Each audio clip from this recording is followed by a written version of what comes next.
to another episode of Stay Hot. I'm Blaiden, joined as always by my two favorite co-hosts of all time, Matthew Sponhour and Theo Ash. And today we are talking about the mid-teams of the NFL. There was 10 teams that we talked about that did not make the playoffs, and they're picking top 10 in the NFL draft. We talked about the teams that moved on to the divisional round of the playoffs. Today we are talking about the teams that missed the playoffs but are not picking top 10. The teams that nobody is talking about this offseason, the true mediocrity of the league. Well, I wouldn't say no one's necessarily talking. They are the mid teams, but some of these teams get talked about quite a bit. I was about to say Cincinnati's in here, Seattle's in here. We've talked Cowboys, about those Niners. Cowboys. People squawk about them. People do be squawking. But before we get into it, there's also some news to talk about. And before we get into that, Matt, Theo, how are you guys doing on this wonderful Wednesday afternoon? I'm in a good mood. Tomorrow is opening day for the Reds, or today by the time you're listening to this podcast. Yes. It's a very big deal in Cincinnati. Cincinnati might also be getting the Sundance Film Festival, in spite of an article that came out today where all the people who went there were like, I don't want to go to Cincinnati. But they're wrong and they don't know. So big come up in the city recently. There's some other news in Cincinnati. I don't know if you've heard, Matt, but Miami University is now the official university of the Cincinnati Bengals. Now that they've maybe left their Super Bowl contention window here, I think I understand that. Whereas if they went with the good old Bearcats, I'd be like, I just don't know if we want that tie. So yeah, you guys are welcome to it, I guess. No, I'm playing. I did hear that though. What does that mean specifically? I have no idea. I have no idea what that means.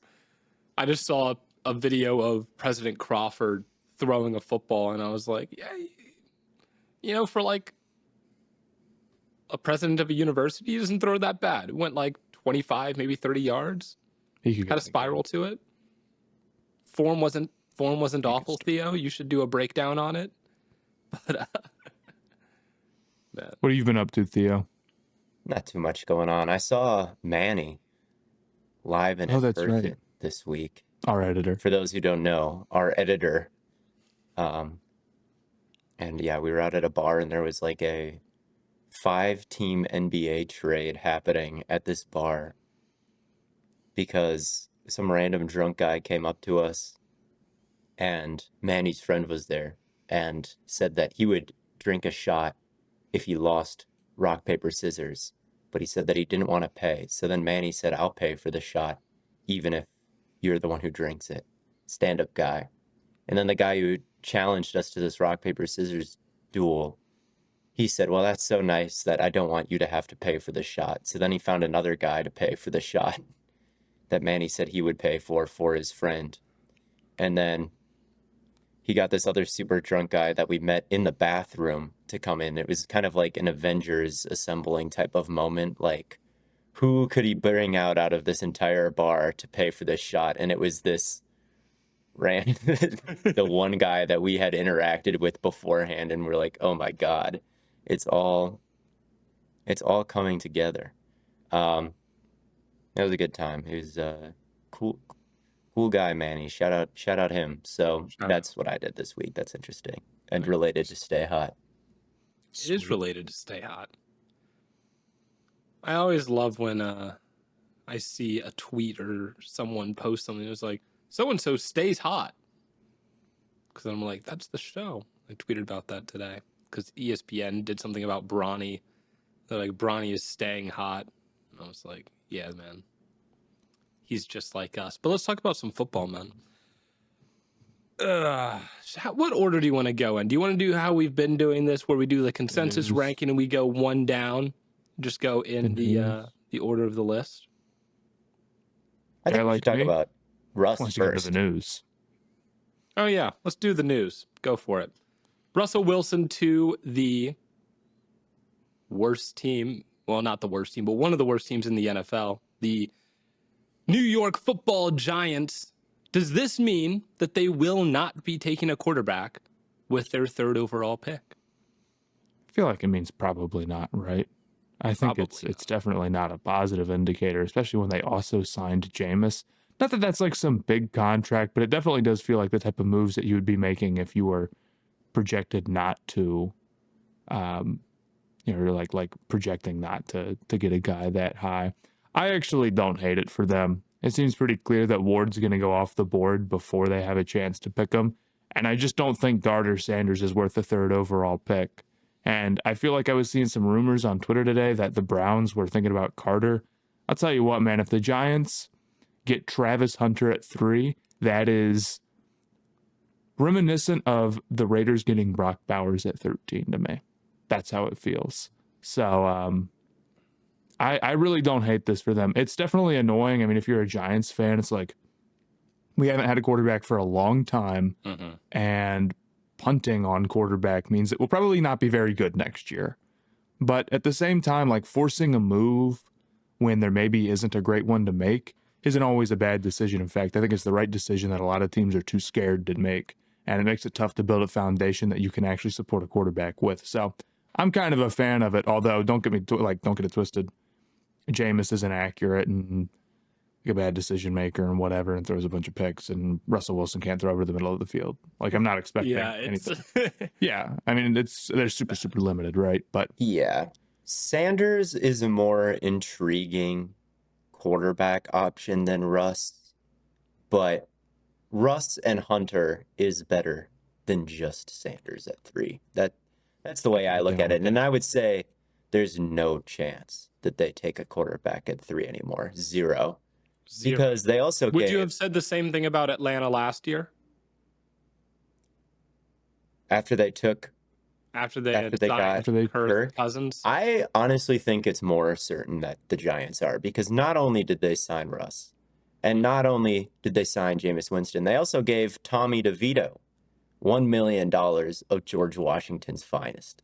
So why would you sign all 3 of those guys and then sign Shedeur Sanders? Like, they have all the depth filled out as well. It's not even like weird. One starter is there. Why would you? I know $1 million isn't a lot in terms of the NFL cap, but like, why give that money out at all? And then why sign Jameis to be an emergency backup or to redshirt Shedeur? Why would you redshirt Shedeur when you could take Travis Hunter? It would be stupid. Like, for the future, like, Shedeur is cool, but he's not that caliber of player where I'd want to pass on a real blue chipper to sit him for a year and then, like, maybe he's good and maybe he isn't. Like, I don't see any way this results in the Giants taking a quarterback at number 3. Now, I think if they pass on Sanders, they might be able to get him on the swing, whether it be trading up back into the first round, however much. Like, if they pass on him, well, then where does he go? Does he go to the Saints at 9? They have Carr, so maybe they'll want a player who can help them now, or maybe he'll go to the Steelers. Certainly, I could see that, but I think Rodgers will probably sign there at the end of the day, because if the Steelers let it get to the point where they have no quarterback on the roster at the time of the draft, I mean, it's malpractice. I would do Blaiden's fantasy strategy if they let it get to that point where I'd draft him if I was some team picking it. I'd draft him if I was the Patriots and then just sell him to the Steelers yeah. And then, but yeah, which maybe they did let it get to that point. Maybe that's what the Giants are doing, man. They're just picking up quarterbacks now to just trade them later when trade them to the Steelers. Trade them to the Steelers when they don't have a quarterback to field. Yeah, maybe, but I really think it takes quarterback off the board for them. I think that they're trying the short-term move to put themselves in a position to draft Hunter or Carter or whoever it may be. And I think that's a fine move. I don't think they'd be in a better spot if they passed on Neighbors last year and took J.J. McCarthy or Bo Nix or Michael Penix. I think, now they're in a situation where you actually have a decent situation for the quarterback to pilot. And if you add Travis Hunter to that mix, well, then it's an even better situation for a quarterback to pilot. And all of a sudden, it's going to be way more possible for you to lure in whoever it is that may be available. You can add a Geno Smith when he's there and say, like, this is actually for, winning a Super Bowl. Yeah. You can add whoever, and maybe even a Darnold, right? And actually expect to make some noise in the division. Like, but here's my question, right? They could have traded for Geno Smith this year. Why didn't they? Now, They just aren't good. They just aren't good enough, I don't think. That's my honest opinion. I don't think they're that close. I think they're a year away. They could have, but I don't know. I think it's kind of reasonable for the Giants to want to try to hit on a franchise guy long term. Geno's not that. I like the Geno move for the Raiders, and I wouldn't have hated it if the Giants had done it, but I'm also not sitting here like, why didn't the Giants do that? Yeah. Why wouldn't they do that? It's like, well, they might just be wanting to hit on somebody in the draft. I think it's understandable. Yeah, I think the Raiders are a better fit just because of the Pete Carroll connection. And, they're not really in much better of a place than the Giants are, I guess. And the Raiders are terrible too. But I don't think that, there's only one spot that Geno can go, and it just doesn't sound like any other team outside of the Raiders were really even in the running for better or worse. And with the Raiders, with Brady, taking kind of charge and the new head coach and everything, it just kind of feels like a better fit there than New York would have been. Maybe that's silly though. But I still think, even though, and it all happened very quickly, it seemed like Seattle just kind of shut down the contract negotiations and traded him. Like, I definitely think Seattle could have handled the trade situation better and maybe gotten more for Geno if there were more serious suitors, which it doesn't really sound like there were. It doesn't really sound like there was. And I think that this is going to work out okay for New York. I just think you've got a top 3 pick, you should take a top 3 player. And I don't really think of it too much beyond that. Now, hypothetically, Sanders, he can. Let's say Hunter and Carter are gone. They those are the guys that go. Well, then they take Ward, I guess. Then they take Ward, and they have 4 quarterbacks on the roster. I think Ward, yeah. If you get like some like scenario where the top guy happens to fall to you in some crazy unexpected maneuver, the $1 million you've given to Tommy DeVito is not that big of a deal. Yeah, if Ward falls to 3 for some reason, which I just don't think he will, I think it's pretty much a lock he goes number 1 overall, then it might be a different conversation. He's just a completely different level of playmaker, I think, than Shedeur Sanders, a completely different level of arm talent. Yeah. Shedeur, he is somebody who can step up in the pocket and explore the intermediate middle in a way that Russell Wilson cannot. But right, the pocket presence with him and the sacks that he takes, I just don't think Ward has as many down moments in that regard.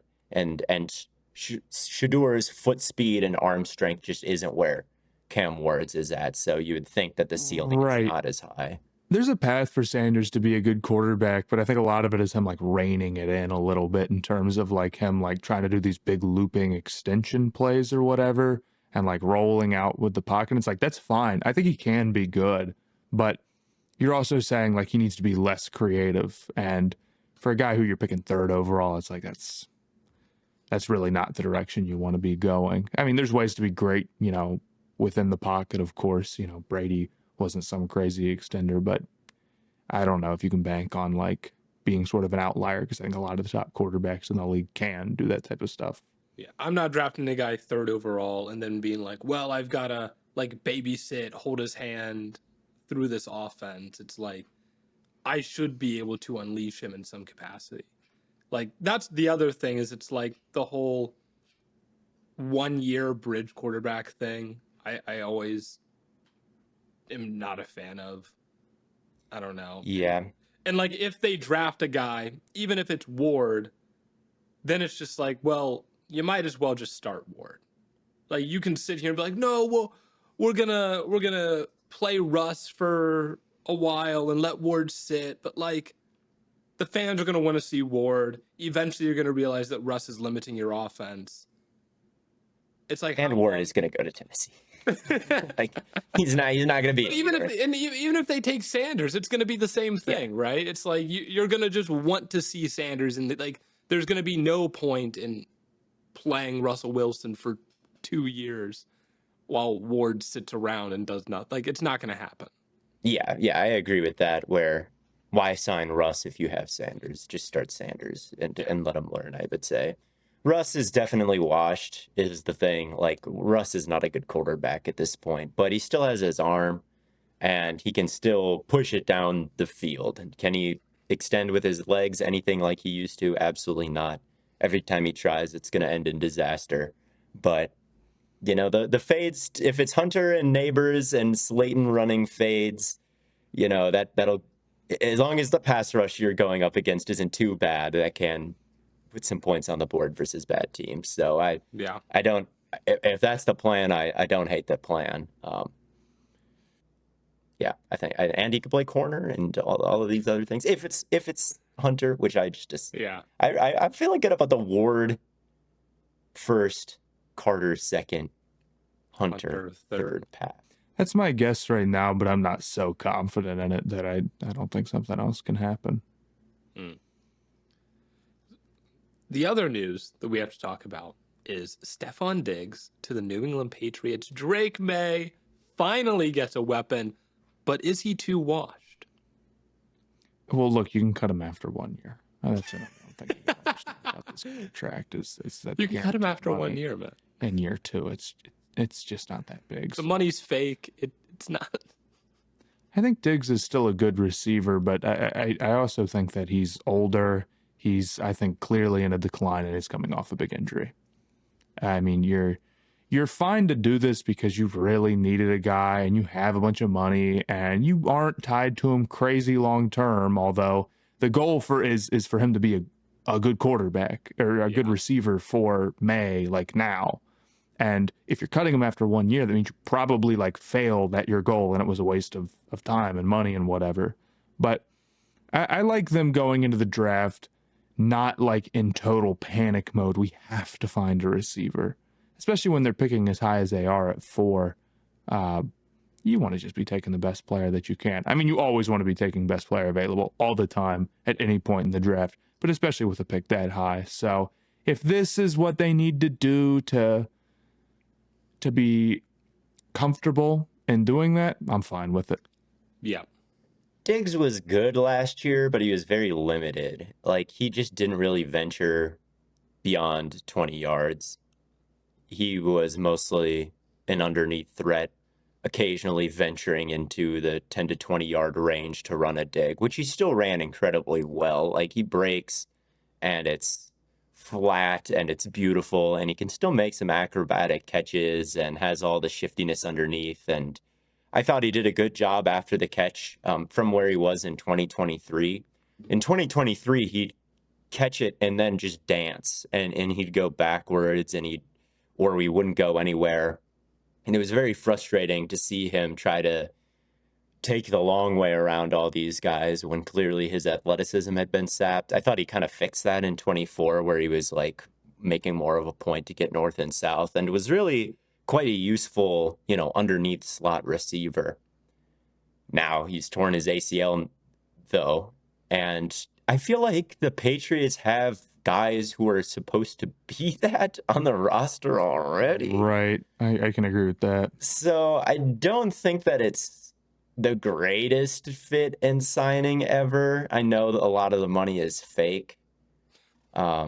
But I do think he was one of the more, or probably the most intriguing receiver left on the market. I thought he had a lot more juice on tape last year than even Amari Cooper did, who's kind of the other old guy who's out there. Yeah. And, the Patriots, they might just need all the help they can get, because the guys on the roster who kind of fill that role are like Kendrick Bourne. And it's like, well, Diggs might be better. They still need receiver. Yeah, for sure. I mean, it's also just like does not have good unwashed vibes, I'm afraid. Like, this just seems, it just feels that way. It feels very washed. Again, and that's even beyond the immediate response being, well, we can cut him after 1 year. well, he's not going to be on the team for 3 years. It's fake money. It's not a real contract. Okay. Right. It's not good, dude. But yeah, it's whatever, I guess. Another Patriots signing where I was like, it's good, but it's a lot of money like for it. I don't know if it's an efficient contract or way to spend your dollars, but it is a player who has his uses. So we'll see what it ends up being. Right. Yeah.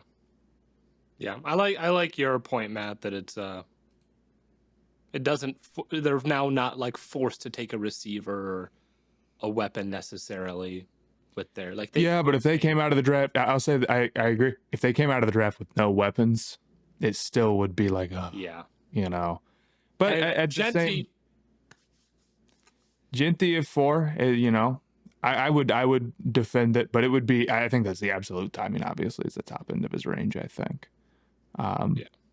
Maybe the Giants get really crazy. Who knows? But Daniel Jeremiah advocated for Genty to the Patriots at 4 Blaiden. So you're not as crazy. I think. I don't know why people are acting like this is the most insane pick of all time. I really don't think that it is the most insane pick of all time. Yeah. Although I do think alignment is more likely. I do think I would just take Wilkins. I mean, it might be more likely and bite the bullet. But I retweeted Brett Coleman this morning where he said, I much rather make mock drafts based on what I would do versus what I think will happen.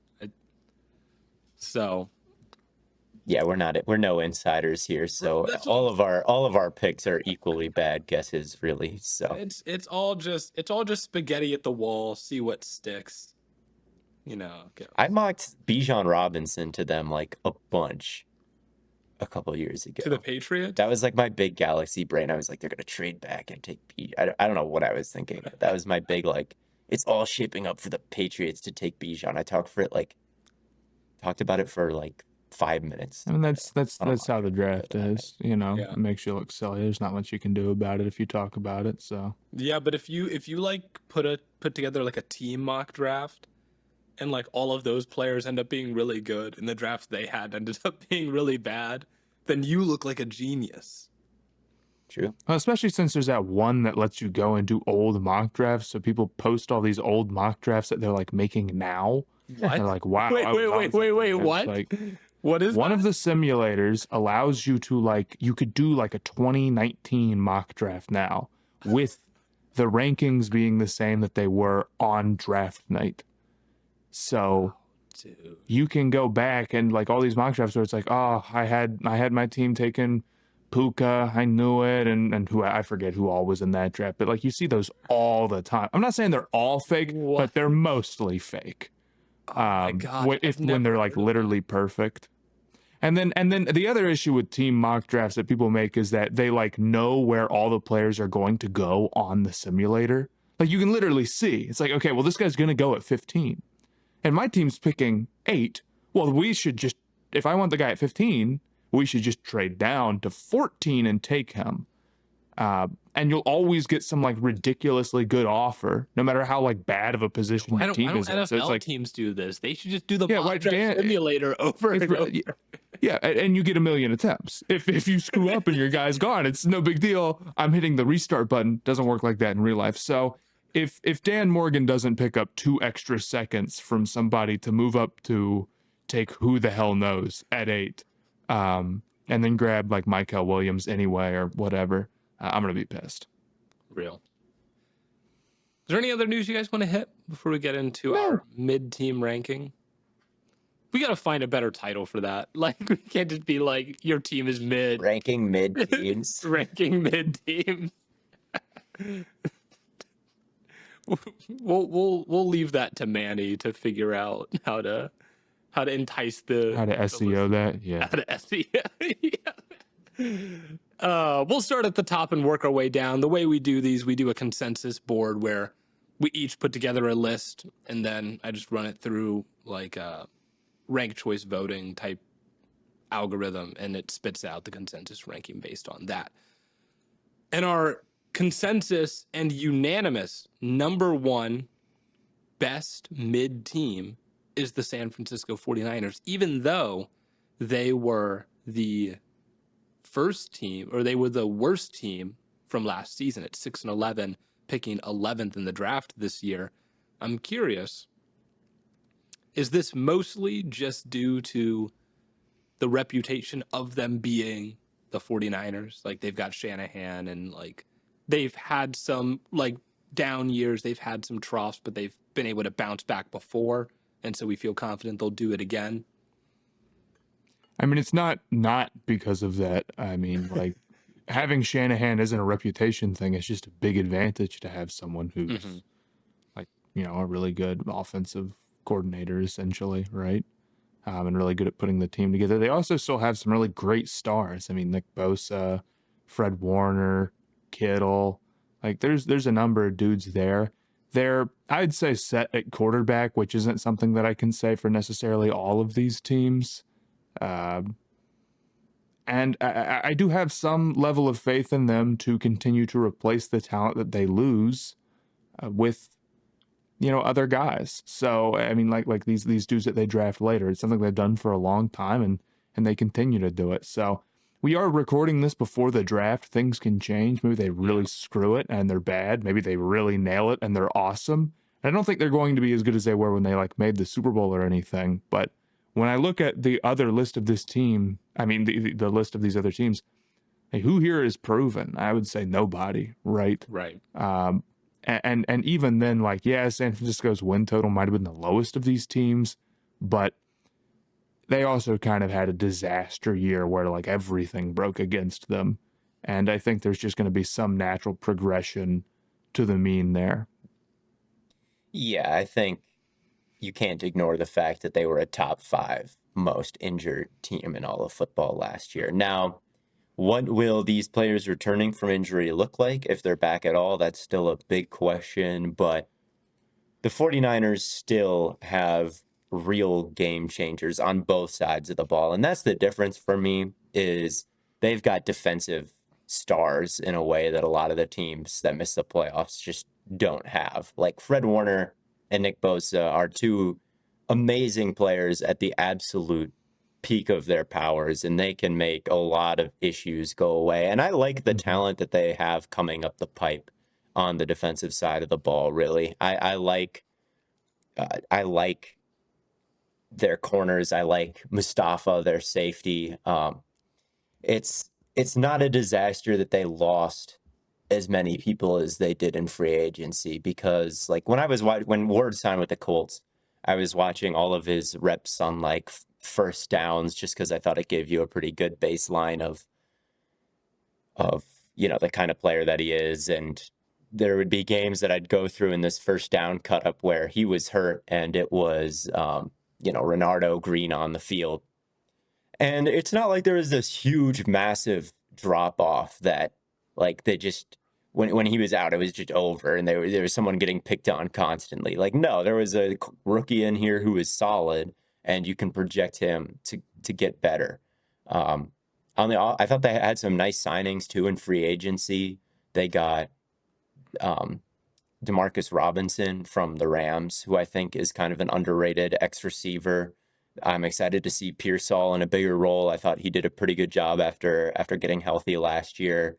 Jawan Jennings is like a bona fide, legit stud receiver. Like, he can run routes, he can make contested catches. Like, he's a dog blocking and after the catch. Like, they just brought Kyle Juszczyk back. There's still a lot to get excited about on this roster. Now, I really am concerned about losing Greenlaw and the linebacker room outside of Warner, because that's the one thing where they did not have any answers. Like, they had answers at corner, they had answers at safety. Like, losing some of those guys in free agency is fine. Losing Greenlaw legitimately is a knife to the heart, but there's still the draft. And you know what's crazy? They lose Greenlaw, and of these 8 teams, who has the best linebacker room? Them still, because they have Fred Warner. So it's just that's kind of the way I felt, is I'm just like you said, it's like, Not a bad point. Who is really the proven team here? Who is really, because like I wanted to be higher on the Seahawks. I wanted to be I wanted to be There's higher a on lot the of mid Colts, here. but I mean, off-ball linebacker number 2, it's like, it's just not good for anybody here. And it's not good for most teams. Most teams are playing a bad linebacker. Yeah. But, yeah, I think they're here. I don't think it's a reputation thing. I will say, pretty worried about McCaffrey. That he might be done.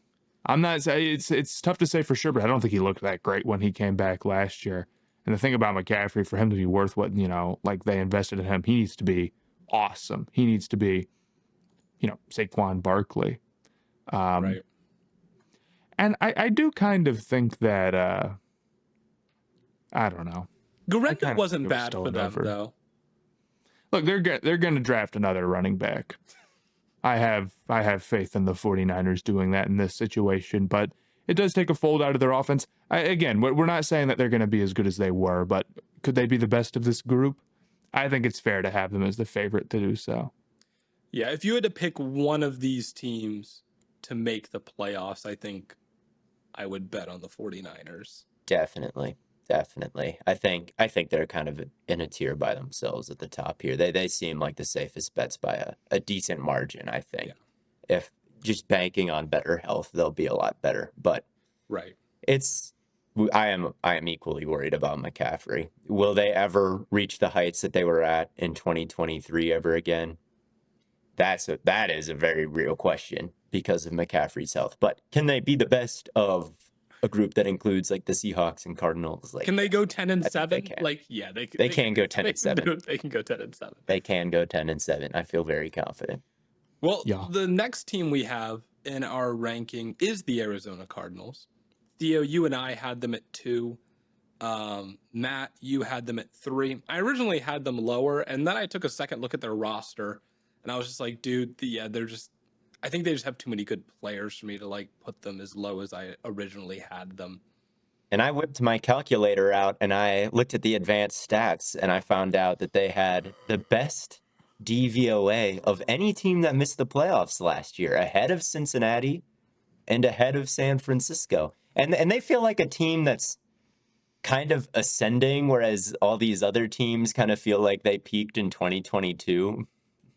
The Cardinals feel like they're kind of on a linear path forward, at least. I can see that. Kind of.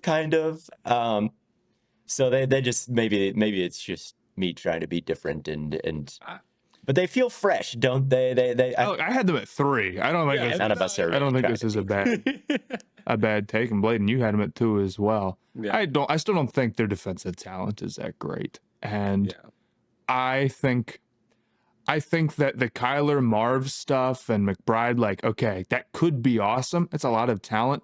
It ran incredibly hot cold last year. Incredibly hot cold for guys who are as good as they are. So I think Kyler he's a very good quarterback that comes with some very weird limitations. And do you want to hear a weird stat that is, you could probably guess it. His record past week 11 in his career. Oh, God. Hold on. He's played how many seasons? I'll tell you, there's 31 games if you want to try 31 to guess the games. record based on that math. I mean, the Cardinals I feel like they've been pulling a lot of like winless type runs or like one win. Thinking, man. But they've made some playoffs. I remember his rookie season, they started like, they didn't start 8-0, but he was like in MVP talks, not his rookie year, but maybe the year. I'm going to go with 7. Yeah. I'm going to go with 7 wins. I'm going to go 7 wins. I'm going to go 7-24. I'm going to go that's a little, okay. I'm going to go with 2. 2 wins. 2 wins. 2-29. Okay, Blaiden, you're a little bit low. Okay. Matt, you were close. It's 8-23. Okay. You hit me with the 7-24 with the raised eyebrow. You made me doubt myself. I'm taking a lesson from that, though. It's all good. You should take a lesson. That's what I was trying to do. That's the thing that scares me about the Cardinals is like, can they just finish a season? Because they're a good roster, and I like both of their coordinators a lot. Drew Petzing on offense and Nick Rallis on defense. I think they're 2 of the most creative and inventive minds at their respective sides of the ball in the entire league. I think they're two very underrated coordinators, and I love watching their schemes. They've got pieces. I did like Sweat and Browning as edge pickups. I think that was very big for them. And like, yeah, I feel like we've been in the Cardinals' corner, at least in terms of like some of their top guys for a little bit here. I mean, we always are, obviously. and then they just suck at the end of the year every time. It's NFC West. Man. I was about to say it's the NFC West. We're on the Seahawks, we're on the Cardinals. This year it's like the Rams. Marv, obviously, like Buckeye guy. Trey McBride, stay hot legend. Kyler Murray, a pressed gamer. We've been on their side for as long as possible, especially my guy Tip Ryman. There we go. They've got former Cleveland Browns legend Dalvin Tomlinson and Mac Wilson.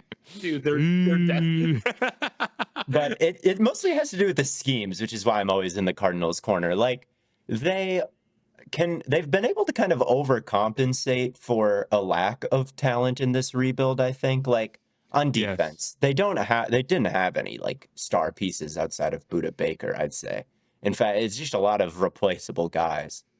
And they still do pretty well in certain metrics because of their schemes. Like they don't allow very many touchdowns, actually, even though they allow a very high completion percentage. And they don't get much and even they get a lot of sacks, even though they don't get a lot of pressure.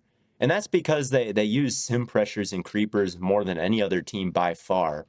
They get a lot of unblocked sacks and guys finish for them. And then on the back end, they just have the craziest possible rotations. It's just this amoeba that's like constantly moving and tricking people. So they're kind of tough to take deep shots on, and it's a lot of dinking and dunking because I don't think quarterbacks quite know what they're seeing, and they're messing with the protection plans. And even though it's not actually that difficult to complete a pass on like some of their secondary players and linebackers, like there's just some interesting stuff happening. And once you eject a guy like Josh Sweat in there, like it's just going to get better. And their offense helps the defense. I think they play good complementary football. Like their offense, 7th in time of possession per drive last year, 6th in plays per drive. Like they can pound the rock with James Conner. They can, keep it with Kyler Murray, and Kyler can create. I think he's gotten better in structure. Like it's an interesting offense that really does perform pretty well when you look at where they fall in all the statistics. They got Froholt, one of my favorite centers. Like that guy's an absolute beast, and they get him out in space and throw it to James Conner, and he's awesome. So there's a lot of like kind of good, interesting things happening, and they've been on a positive development track here recently.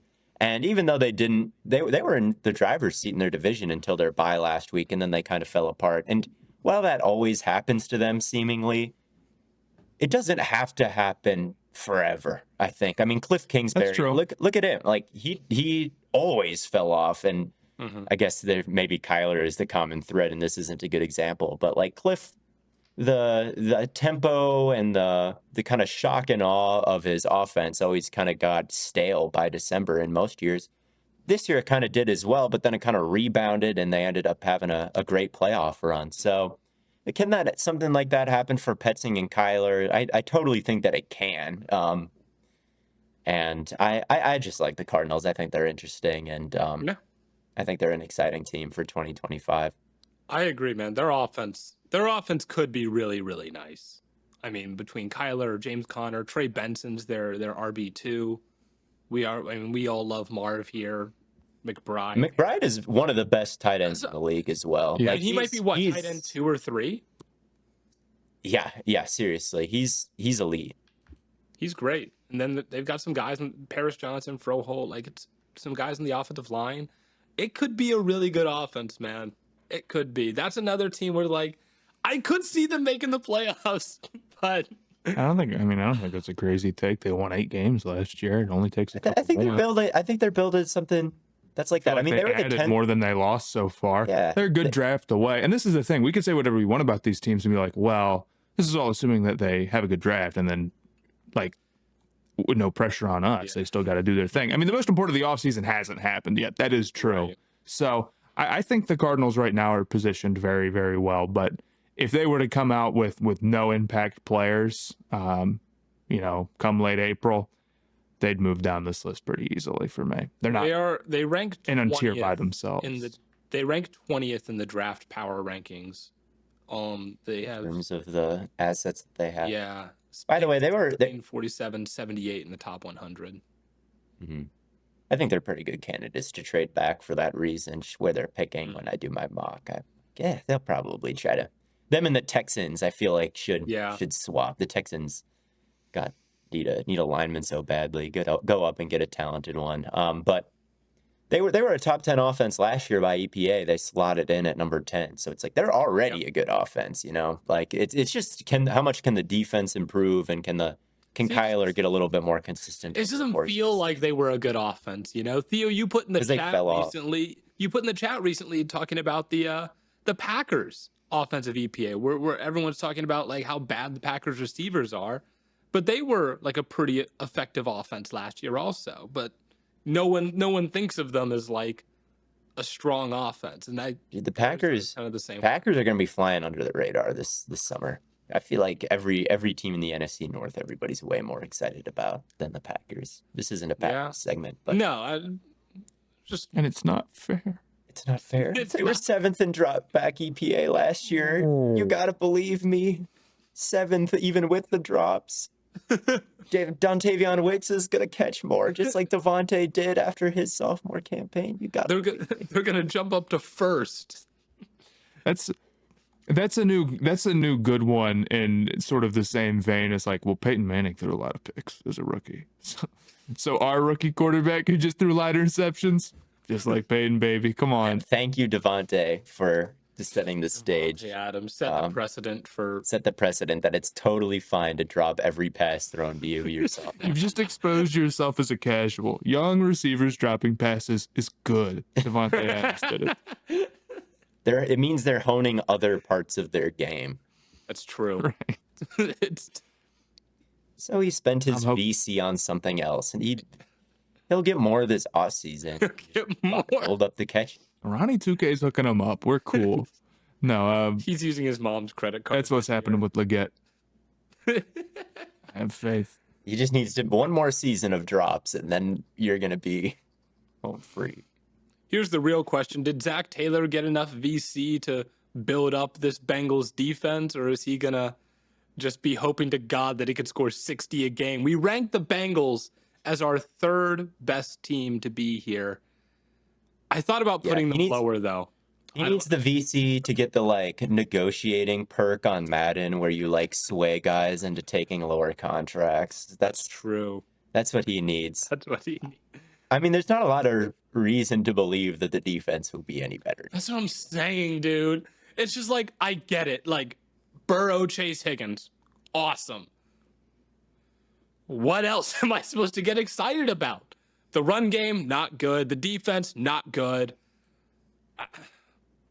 There was a point for 3 seasons in New Orleans where Drew Brees went 7-9, and it does feel like the Bengals might be getting to that point. It's so hard to turn a defense around once it's bad. I mean, the Packers, not to make it about them again, but they had a good defense in 2010 when they won the Super Bowl. It fell off in 2011, and it probably took they're still trying to figure out how to build a good one back. I just think that it is not just a 1-year fix when your talent level is as low as Cincy's is.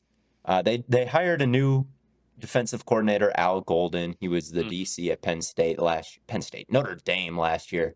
So I'm guessing a lot of man coverage is in store.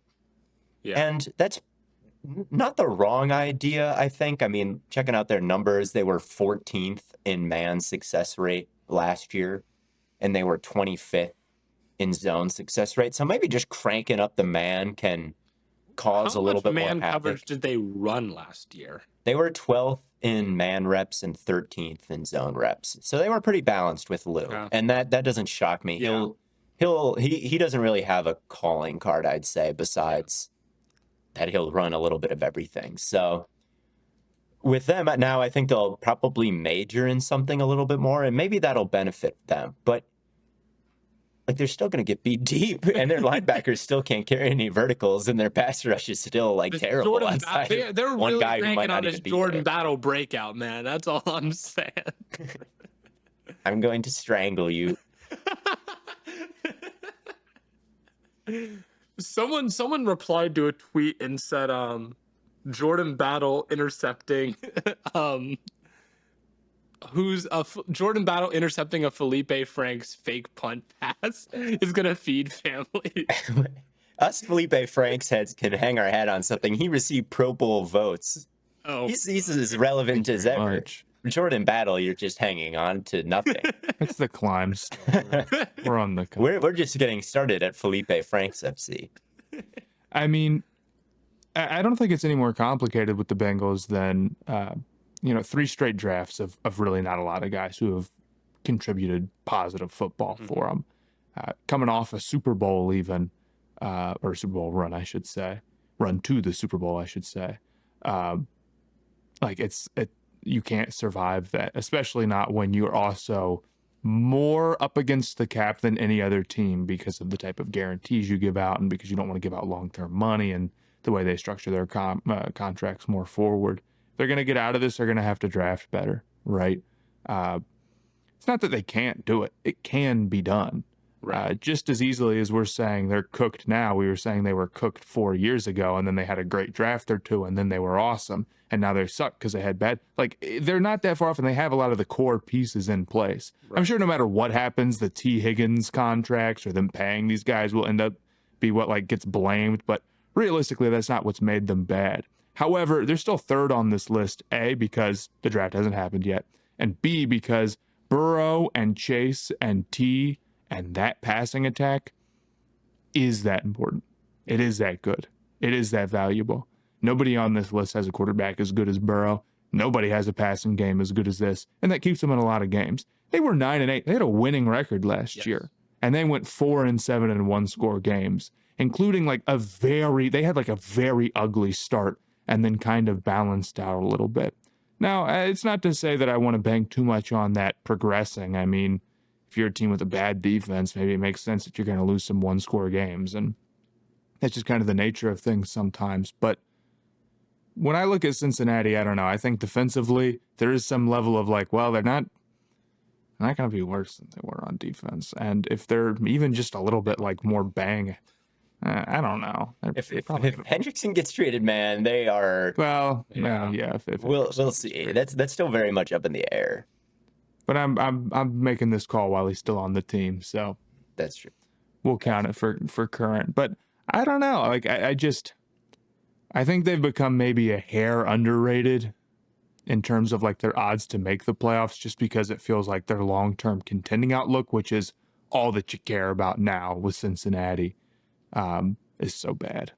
Right. Yeah, I mean, the Saints, sure, they went 7-9 with horrible defenses for a time, but there's also been times where I watched Rodgers go to the playoffs with the worst defense in the league. It can be that your offense is just good enough to win a bunch of shootouts all year and you make it. I will say with the Bengals, they did right the ship at the end of the year, but they played Dallas, Tennessee, Cleveland, Denver, and Pittsburgh, and that was their winning streak down the stretch. Yeah. And they went to overtime with Denver. So I don't know how good they really were at the end, or if they just played horrible quarterbacks. But they're going to play horrible quarterbacks this year too. Very true. That is how it is looking, isn't it? That is how it is looking. I mean, they'll play the Steelers and the Browns twice, man. Survive your Lamar beating, and you'll be all right. 4-2 in the division's possible. I see the vision. Yeah. I mean, they've got. Yeah, I mean, they've got the Browns and the Steelers twice. One thing I didn't look at everybody's schedule. I didn't even, but it's super important. Schedule is more important than people think in the NFL, but I forgot it myself. They get the NFC North, which is tough. Oh yeah, and they get their schedule is actually kind of brutal, dude. I don't know. They get the AFC East too next year, which is kind of a cakewalk. I don't know, man. You get the Patriots looking kind of.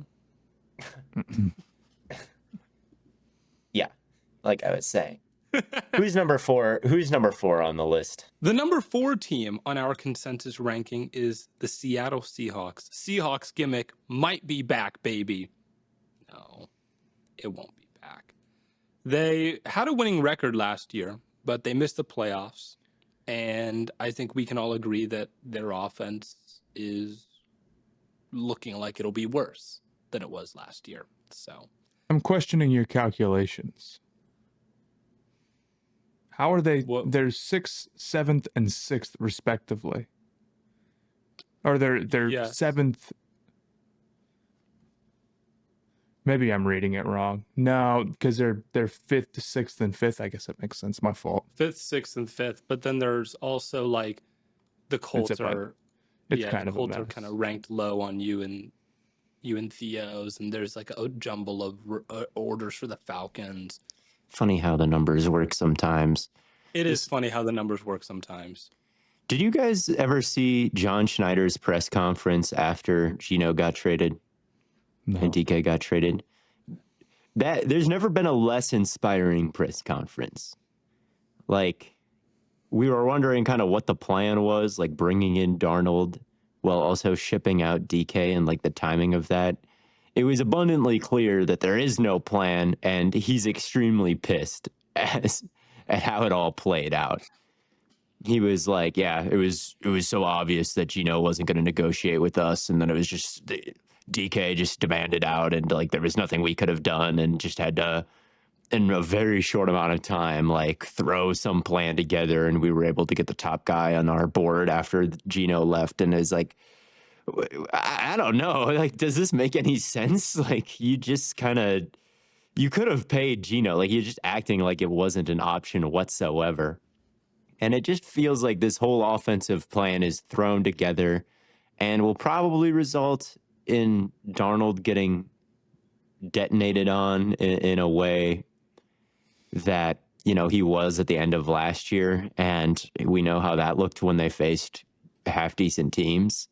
Well, more than half decent, I guess. The Rams and the Lions are pretty strong, but I don't know. I think the offensive plan this offseason, they downgraded, and if you downgrade in the offseason, it's concerning because most teams get better. Most teams get a lot better each offseason. This reminds me of something me and Blaiden always like to say, which is like, you know, probably, and here's the thing, the draft hasn't happened yet, and they have a lot of picks. They have an extra third and an extra second, I believe, which changes the math here a little bit. But if you are like leaving an offseason being like, yeah, maybe we got a little bit worse. I mean, most teams feel like they got better, and a lot of them end up just being wrong.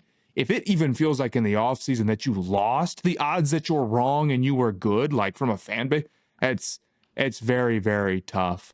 I just have a hard time getting excited about them. I think there's a world where they, like, you know, if they crush the draft and they can strengthen the offensive line, and maybe Kupp ends up being a nice addition, although I don't really love him, and like JSN, it's just a worse receiver room. It's a worse quarterback room. Mm-hmm. They're dealing with the same offensive line problem. I think defensively, they've got a couple of pieces that I like there for sure.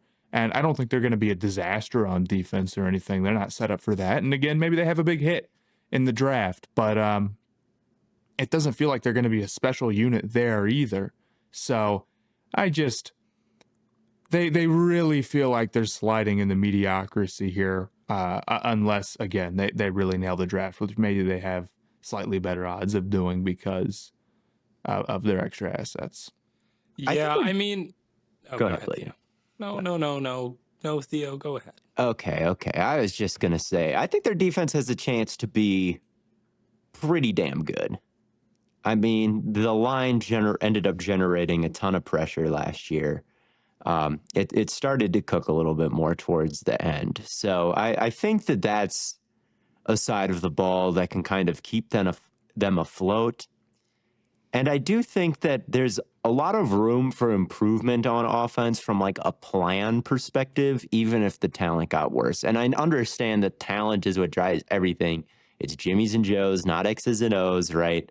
There is no scheme that can just replace DK Metcalf, but like the amount of long dropbacks that they had last year that just got Geno killed needs to be cut down. The amount they run it with Charbonnet and K9 needs to go way up. And in this new scheme, I think those things will at least happen. So like maybe there's a little bit more balance with the strong defense. I don't think it's totally over in Seattle, but at the same time, they have capped their ceiling, I think, a good bit this offseason, but maybe raised their floor? I don't know. It's weird. I made a video about this like after it happened, and I think I brought this up when we talked about it on here. Like everyone was saying, yeah, maybe like the talent is worse, but you know the scheme is it's a better scheme fit, and I'm like, I just can't. I'm sorry, like I can't get behind that. Like you could have like altered your scheme and kept your good players. You could have paid your good players and altered your scheme and had a better outcome. And you could have raised your floor. I agree. And you still could have had a higher ceiling. I do agree with you, Theo, that the defense can be better than it was last year, right? Uchenna Nwosu, DeMarcus Lawrence, Leonard Williams, there's some good players in that mix on the defensive line in the pass rushing, in the pass rushing sense. Boye Mafe, Reek Wool, like there's reason to believe that things could work out. Devin Witherspoon, but I just, when we're going through and ranking these teams, like I just think the number of like elite players, like the number of which, like what does elite mean? But the number of high level game changing players is just lower compared to San Francisco and really even Arizona. Mm-hmm. Just the caliber of them. Yeah, I don't disagree. I'm just not that excited about Seattle this year. Seahawks gimmick is over. I get it. I'm excited about the defense and the offense. I think I know what I'm gonna get, and they've got to get the offensive line together, or I just don't care if they're like we're gonna run it with our boys more here. It just doesn't. It's not enough to just be like, well, we won't. It's a better scheme fit because now we're not going to do drop backs because we're scared to drop our quarterback.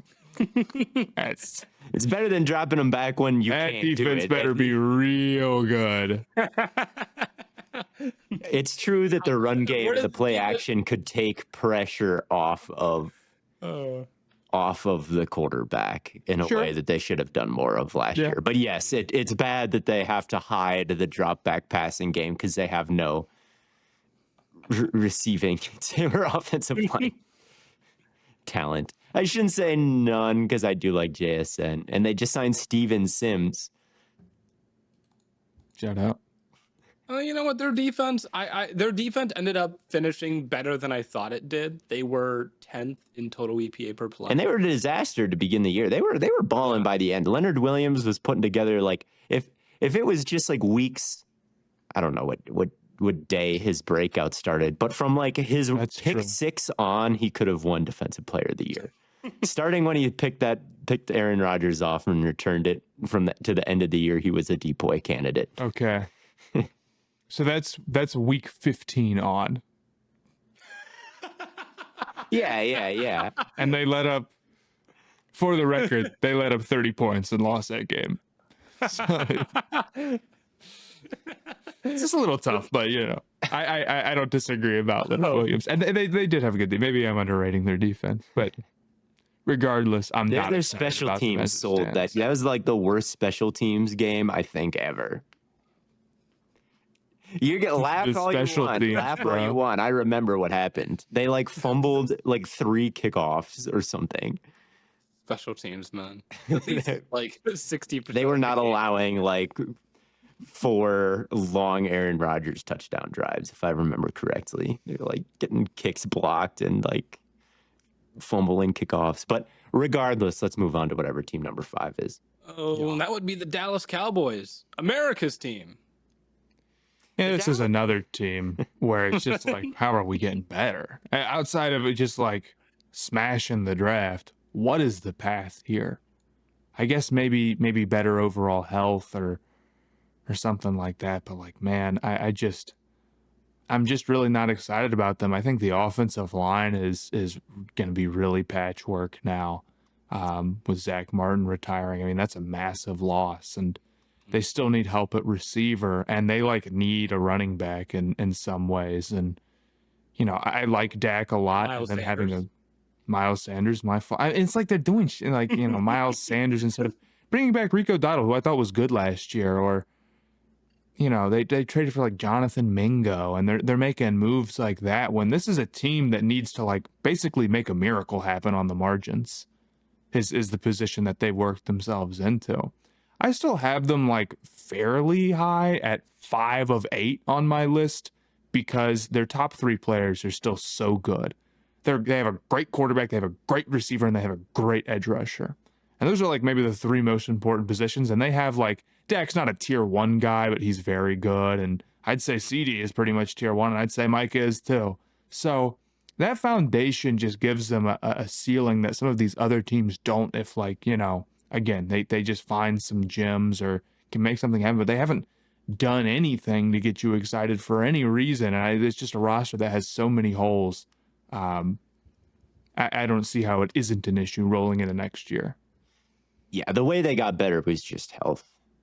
Like Dak will be healthy, and right. Micah missed a decent chunk of last year. And I really think like one other good receiver will do a lot for that offense. Like, I hope that they can come out of this draft with like Buka or something, because I just feel like so much could click into place if they just had one boundary thread. Well, who they turn into? They're kind of Bengals-esque. They're the Bengals. Get another receiver. They've got the quarterback. They got the 2 receivers. They got the edge rusher.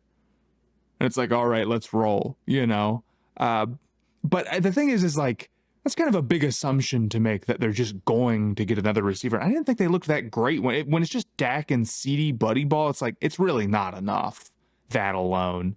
Yeah. I do agree, of course, like Dak health can make, I mean, their record was pretty bad last year, right? They won like 7 games. 7.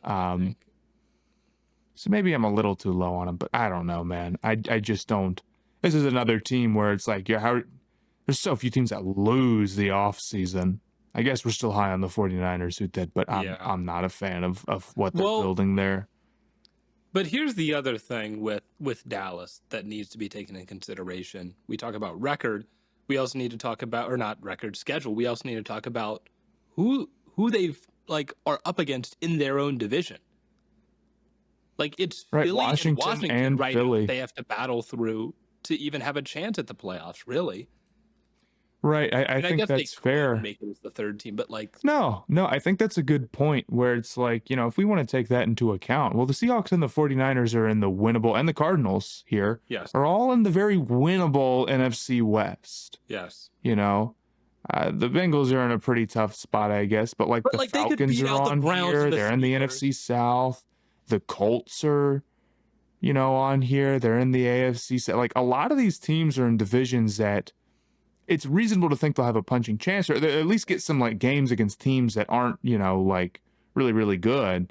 Last year, the Cowboys are going against the 2 teams that were in the NFC Championship game. Now, maybe you're not quite that high on like Washington, for instance. You think that was maybe kind of like the peak of their powers there. But even then, I just am not a big fan of Dallas right now. We'll see how the draft goes, but that's their only path to improvement. They haven't done anything else, essentially. The other problem with Dallas is just like, oh, they're going to get healthy. They're going to, be better. You can think that, but they've just never been that good.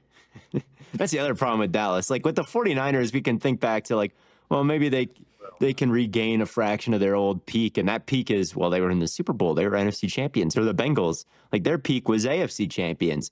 The Cowboys have never been like more than a divisional round exit.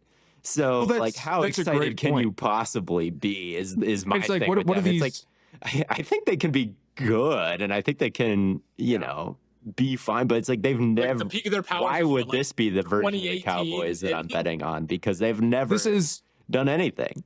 It's the first year where it's like definitely not the Cowboys' year in a long time. I mean, in ages. It's the first time where it's like it's just not their year. They might, yeah, okay. They could like have Dak go off and make the playoffs. Unless they go crazy for the rest of the offseason, they cannot make. I don't think they're built to make noise at all.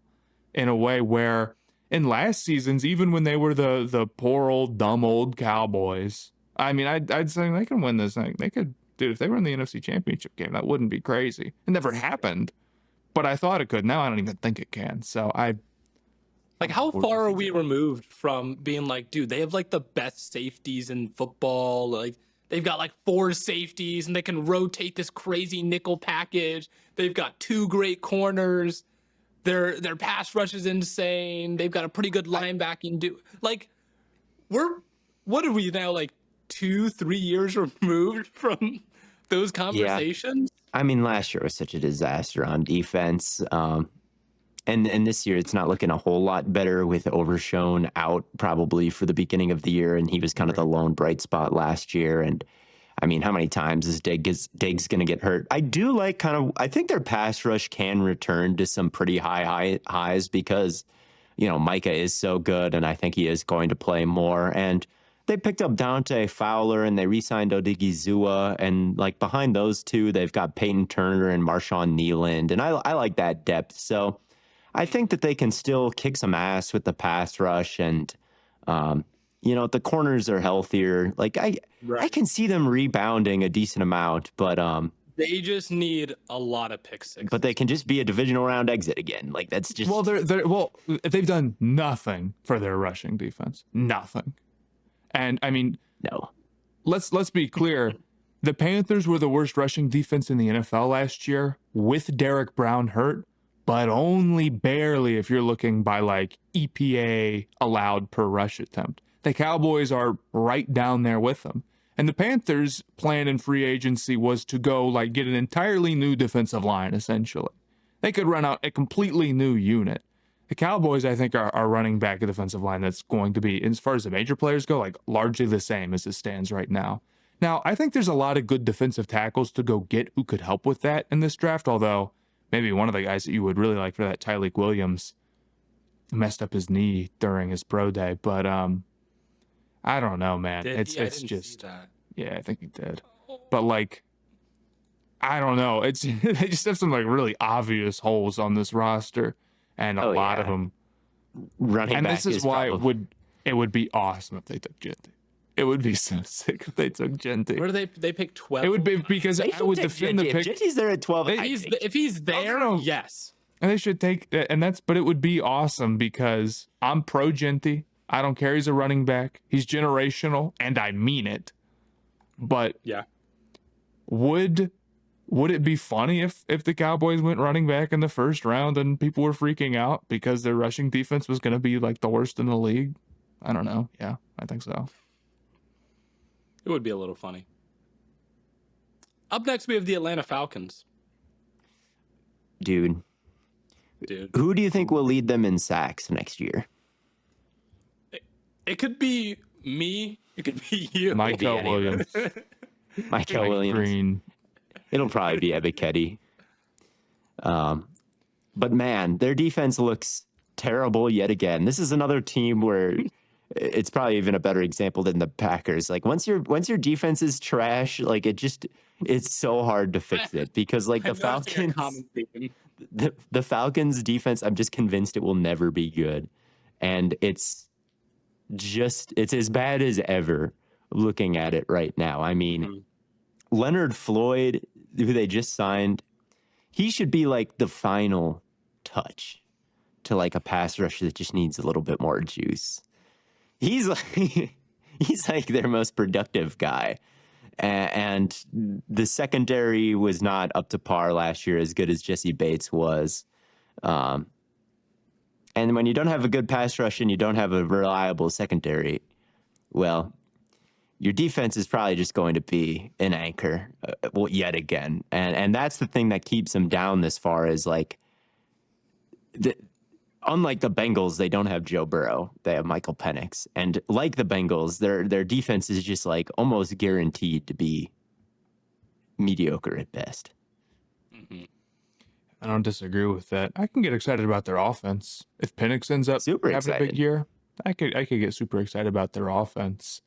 And you know, you got a quarterback on a rookie deal, so I can kind of talk to you as a building team again if you can maybe make a couple of plays in the draft or whatever. But no, I don't disagree. It's like the defense makes it hard for me to see them as a super high ceiling team, and they're missing some draft picks because of Judon, right? Yeah, they have as few draft picks as anyone, I think, in our Blaiden. You Outside of mentioned the Vikings, the maybe. draft power rankings. I think they're like 30th in amount of capital. They're that they- 30th. Yeah, they've got 5 picks in this year's draft. Right. So that's Only tough. 2 teams have as many or less than them, and that's Washington and Minnesota. But Washington is like good. Well, Yeah, and this isn't a good year to need a pass rusher who can contribute like right away. Like I think maybe Mike Green will be there's like there. a couple of guys, but like it's they're picking at 15. They could find someone, but They could, but I mean, Shamar is not going to light up the league. Right. I think as a rookie, I think I don't think Michael Williams is going to light up the league as a rookie. Although I think both of those guys can be more than solid in run support. Green is the opposite, where I do think he can rush the passer, but I don't think that his run defense is good enough to take at 15. My personal opinion, but he did just run a crazy 3-cone, and that's pretty indicative for good pass rushers. So we'll see what they do there. I am super excited about the offense, and maybe we're underrating them because of the potential of that unit. I mean, Bijan Robinson is a running back who could win MVP. Like, he's pretty freaking good. he is really good. He could win Offensive Player of the Year. Oh yeah. He's a When did beast. Penix I think come their in? offensive line is 15, 14. above average. I think Penix has some juice, even though I question his accuracy sometimes. I like Drake London. Mooney had a better year than I thought he would last season.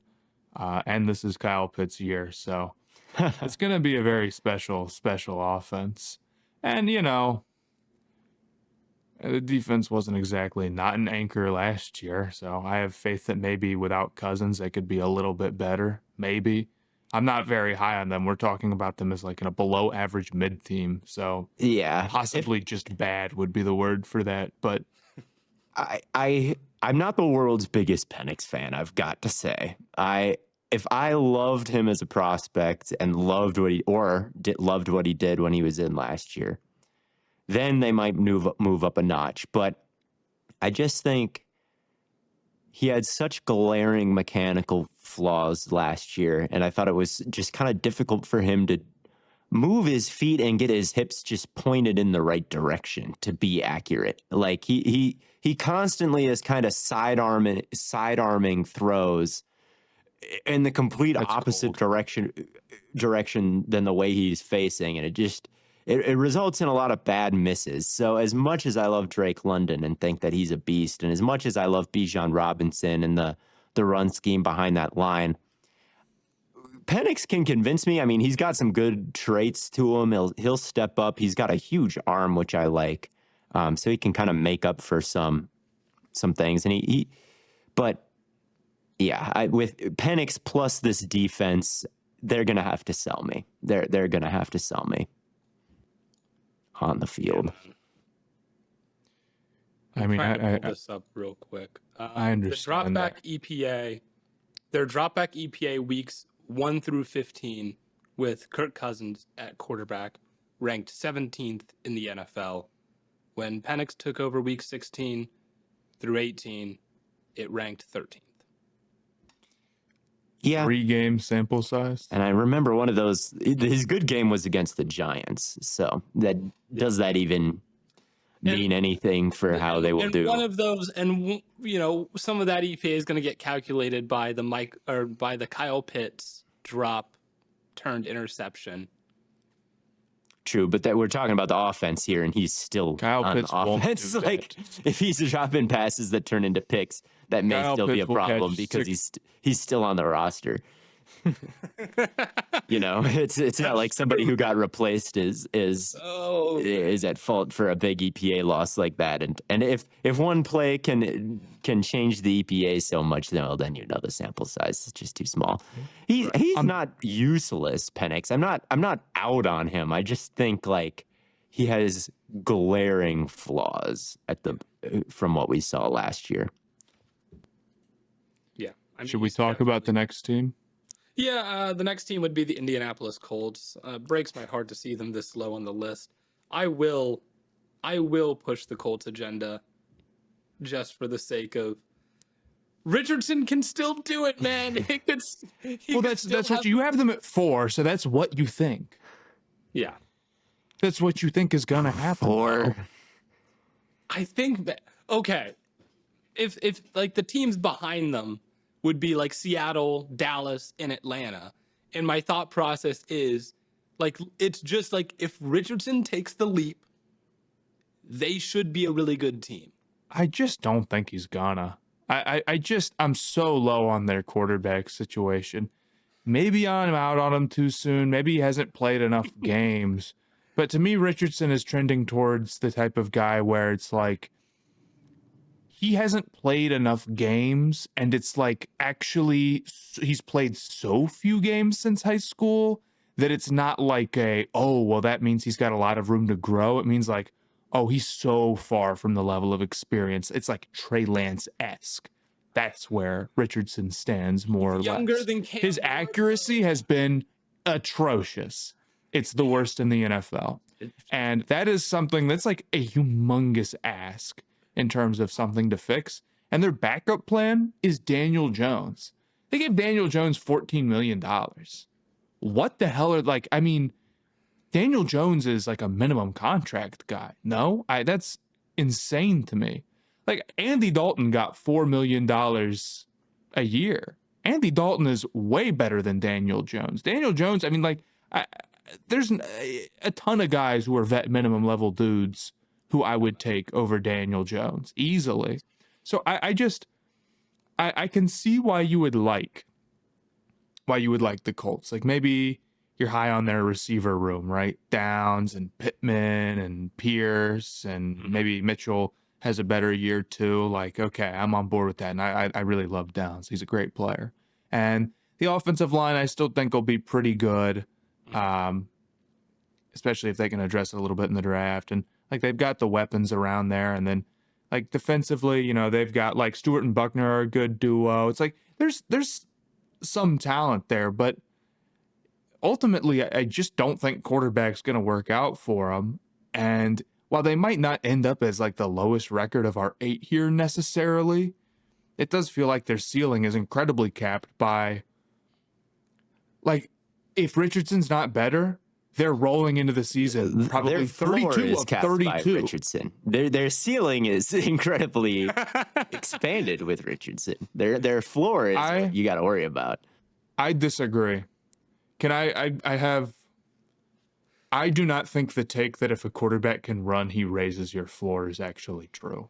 If you can run and throw it 70 yards and he's shown the ability to really step up and be strong in the pocket, I think that while being creative, I think that raises your ceiling. It's not like he just has. I think their ceiling is maybe higher. And that's I think Richardson's like the floor with a guy like Richardson is super low, but his ceiling is still quite high. Oh, I thought you were saying his floor was capped. No. His floor is low because he keeps missing fucking passes that he should hit. Because he's putting up like one of one bizarro stat lines. Yeah, and every not time, in a good way. Every time this offense gets blitzed, like they have absolutely no answer for it. That's what makes the floor low. But the ceiling here. The ceiling with the Colts is high. I will give them that. I think Lou Anarumo taking over the defense is going to be a step in the right direction from where Gus Bradley was vanilla, predictable. Like Lou, who knows what he's got up his sleeve for this unit. And I think getting him and adding Charvarius Ward and adding Cameron Bynum, it could look a little bit Vikings-esque next year, I think. Like, you just never know with Lou. Like, he gets to looks from all kinds of pre-snap looks, right? Like, what it looks like pre-snap is not going to look what it's going to look like post-snap. It can look like single high man, mugged up A-gaps, and then they spin to Tampa after the play, and Buckner is wrecking your shit while you try to figure out what's going on. I like the vision with that, and I like the tools that they've given him, and I really do still believe in Richardson to some extent. Like, I'm a sucker for a big dude who can win. He can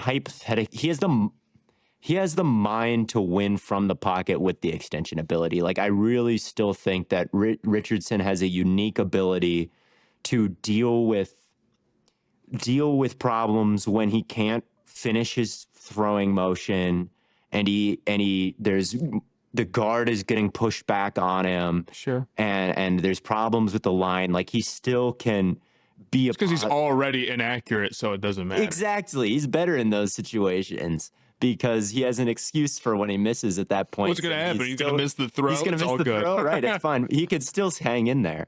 So if any progress ever gets made on the accuracy, I do think I like his process as a quarterback for the most part. For the most part, I say, but he needs to get the ball out fast versus the blitz, and he still needs to tie his feet to when he gets through his reads. So it's getting. I'm not as much of a believer as I used to be, which is why I didn't rank them very high. It's definitely fair to not be a believer on the Colts anymore. It is notable that Richardson's best game so far as a Colt is like under 50% completion percentage, 200 yards.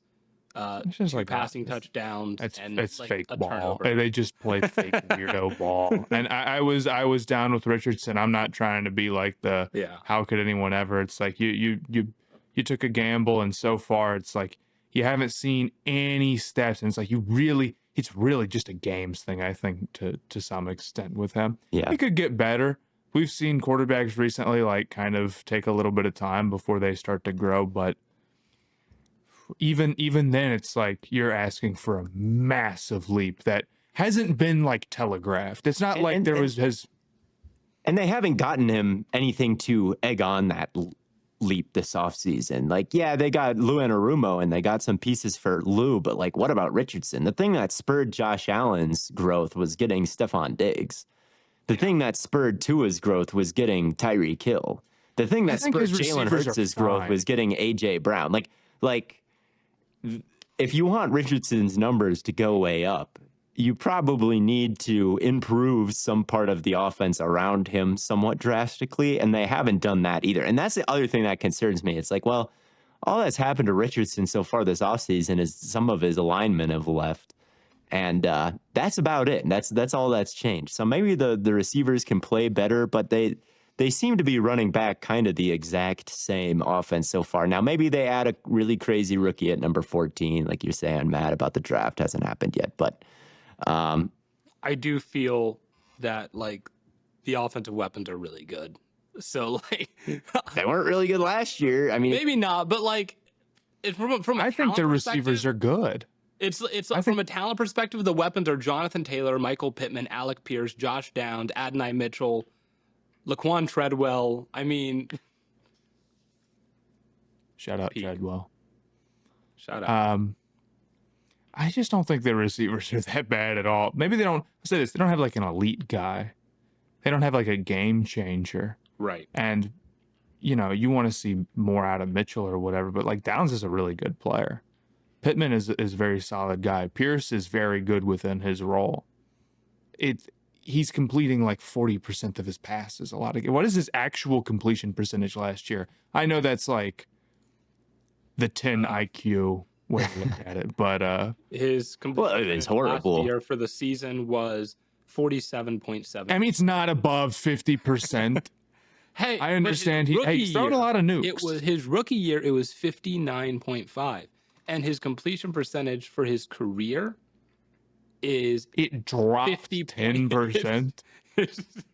His completion percentage for his career is 50.6%. Like, you just aren't like, there just is no type of ball that's been played since Otto Graham was winning titles where 47% completion percentage was going to cut it at least Probably not in even any then. offense. No, I mean, definitely not. But I also think like the receivers did not play well last year. Like they had the second lowest catch percentage on accurate passes. Even when Richardson was on target, like he often was being sold by the receivers. Now Pittman's a big name, and Pierce has his splash plays, and Downs is, I think, useful. And the tight ends are maybe the worst offenders because they're all like, every time he threw to a tight end last year, like something horrible would happen in a way that you wouldn't even expect, like lacking a good tight end to impact your offense in the way it did for them. Truthers are not. But they really, the receivers did not help out Richardson last year. I just want to say that I don't think Pittman is that good, and I think Downs is very solid, but I think Pierce is a bit inconsistent and just a deep threat, and I think Pittman is not very good, and I think the wide receivers are not very good, or the tight ends are not very good. Or they're horrible, I should say. They don't even rise to not very good. They're the worst tight end room in the league. It's Alec Ogletree, man. Or Drew Ogletree. And then Will Mallory. What are we doing, man? Jelani Woods is tight end 3. Yeah, dude. Maybe they'll get Warren. Maybe that'll be their big play. Or Loveland. Loveland, I'd like. I was watching Warren. We'll get it into. You're a Warren hater. Dude, I low-key. We'll get into it on the tight ends. I saw your tweet. You're like, he's tired. Dude, Come on. the end of that Oregon game, he was walking. It's like, bro, you need a touchdown. He's sleeping, man. Look, I didn't want to say anything, but when the first time that I watched, I was watching Penn State on tape, and I was like, I don't remember who I was watching, but I happened to be watching Penn State's offense, and I'm like, what is this Taysom Hill-esque guy doing here, and why is he mid? You just got to get him the ball. Right, they got him the ball, and he's like tripping, and I don't know, man. What is this with? Okay, you want to say we hate him now, dude. Didn't you get the memo? They updated it. Soros DM'd us that we. No, you didn't get your check. You didn't get your check. No, I'm not bought and paid for, man. I like Warren. We should make the next episode our tight end episode. Warren can't even block. That's the woke take. Like he's not even that good at block. I have not. We're I have calling not him a watched receiver. Warren tape yet. I just like noticed him in passing, and I'm like, He had like 500 yards against USC. Penn State's whole game plan against Ohio State was like, let's do nonsense and try Cam to get Scatabo had 300 yards versus Texas, and we're not taking. And he's the GOAT. No. Come on. Look, he shouldn't be the guy at 14. He shouldn't be the guy at 14. Second round, all right, maybe. Loveland at 14, maybe. LSU guy at 14. We'll talk. We'll have a tight ends episode. We'll have a tight ends episode. We need to get to our last team here. Fannin at 14. There we go. Now that's real. Grow up. Now I want to say that Otto Graham's completion percentage career was 55.8%. He's just like him. Look, it was Steichen's fault, obviously. It's Steichen's fault, obviously. And here's a question: what do you think they were doing Pro Bowl wise in 1950? Were they still going to Hawaii? Dude, it was probably so beautiful back then, like before pollution ruined everything. Like they could have gone anywhere for the Pro Bowl, and it would have been like a paradise. They could have gone. Maybe I'm going to be dumb. Was that they could have gone to Columbus, Ohio? And there would have been species there that they don't got. Commercial air travel, 1950. No, I think that's when, you could like smoke in planes and like read the newspaper like in a 70s. full seat. When did commercial flights begin? Who do we got in May 1908? No, it didn't. Yeah. No.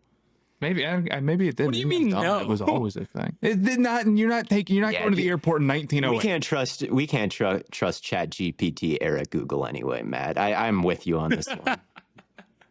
I guess it began in 1940, but I guess maybe it was popular. I always thought that it like didn't wasn't like really a thing until planes were a little bit more serious. But I guess I'm just dumb. I mean, they guess I'm fought just like stupid. wars in planes in like 1910. Yeah, but those were like the things that Snoopy is flying around, man. That's not just make them bigger. commercial air. It's the same physics. You can just put in some more material. They know how Commercial- vortices. Like I said, I'm flights dumb. became I guess I don't know how the commonplace in planes work. They know how lift works. They Commercial like float flights on top became of commonplace. vortices. Like the air under the wings is like moving slower than air above the wings or some shit like that. And then there's like pressure that keeps them in the air. I don't know. I don't know. It's something along those lines. This headline says the 1950s. Who's the next team? I don't know how to figure out how flight works. The last team in our mid-teams power rankings is the Miami Dolphins. Yeah, I mean maybe they're not going to have the worst record of all these teams, but they're just we know what to expect from them, and we know that when the weather gets cold, they'll be losing games, right? I mean, Yeah. They took a major step back last year, and they just didn't do anything this offseason to make me think that their approach is going to be different.